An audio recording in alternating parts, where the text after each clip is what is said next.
Hello, my name is Tenna Shailene Clark.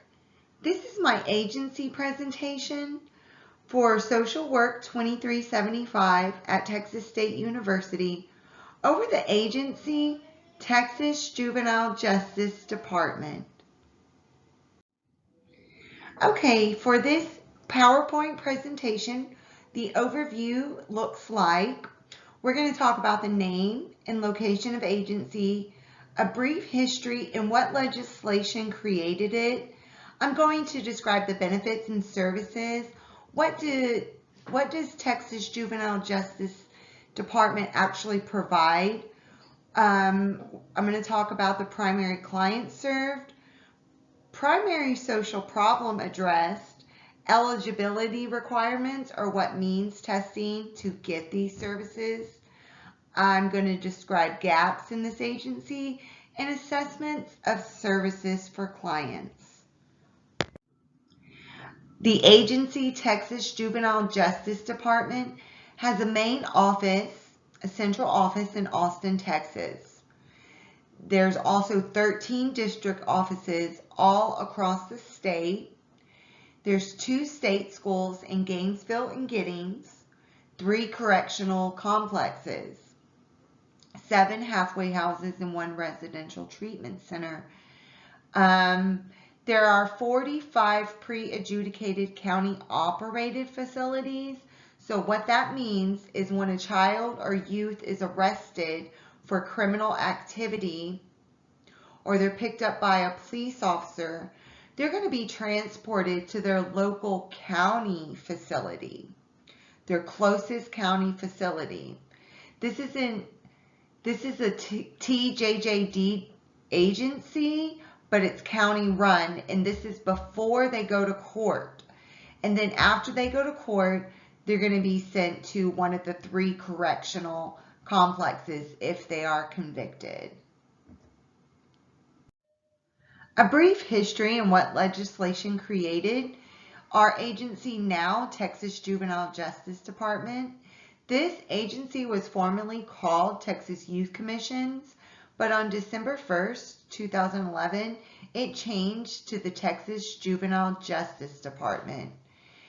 It was created by Senate Bill 653, and it is authorized by the Texas Human Resource Code, Chapter 201. I've put their main purpose and goal up on the screen for you to see. Okay, the Texas Juvenile Justice Department's main goal is to correct behavior. It is not punitive, it is more protective, and it guides them to become productive citizens. The benefits and services provided that emphasize treatment and rehabilitation is mental health and substance use screenings, educational services. Every child gets an IEP through the ARD process. That's admission, review, and dismissal process. Caregiver training.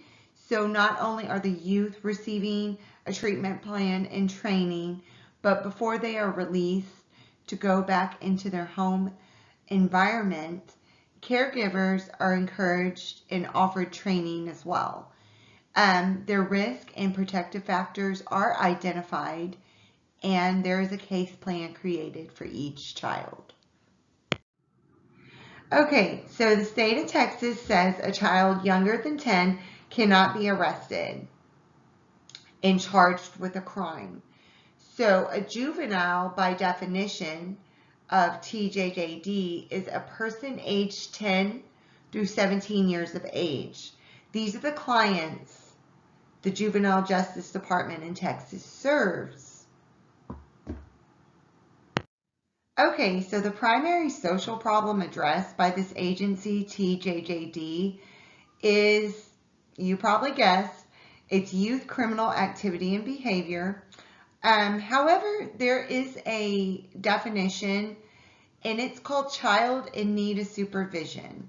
So this means the child doesn't necessarily have to commit a criminal activity behavior to be placed within or receive services from TJJD.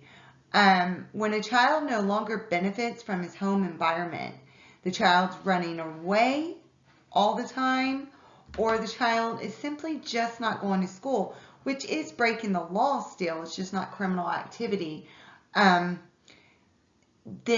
the judge can deem the child in need of supervision and be placed within TJJD facility.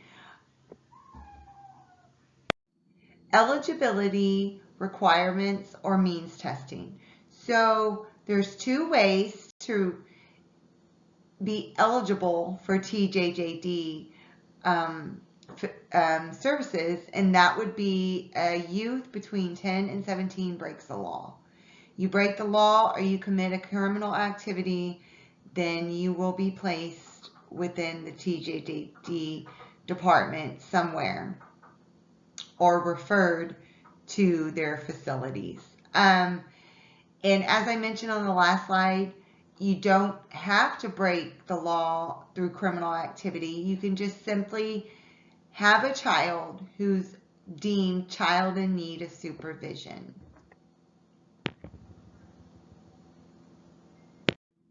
So gaps in services. So anyone younger than the age of 10 that commits a crime, they're not going to receive services and rehabilitation through TJJD. So that's one gap. Another gap would be, say the youth does go through Texas Juvenile Justice Department, fulfills their sentence, fulfills their treatment plan, and then is released, but reoffends or still continues to break the law. And then at that point, they'll go to an adult prison. Those are the gaps that I have identified in this agency. Okay, every child that comes into Texas Juvenile Justice Department is assessed through the Texas model. And that means the child will receive assessments for ACE tracking, adverse childhood experiences. This tracks 10 of the most pervasive negative experiences a child could have. There are educational services assessments as well. This creates an individualized education plan, and it is an achievement test in vocational aptitude along with interest inventory. Before releasing or ending, or before the youth ends the sentence in the TJJD department, there's a RANA assessment, which is risk and needs assessment. And this identifies those youth who are at risk to re-offend. So there is an assessment for RANA and for re-offending.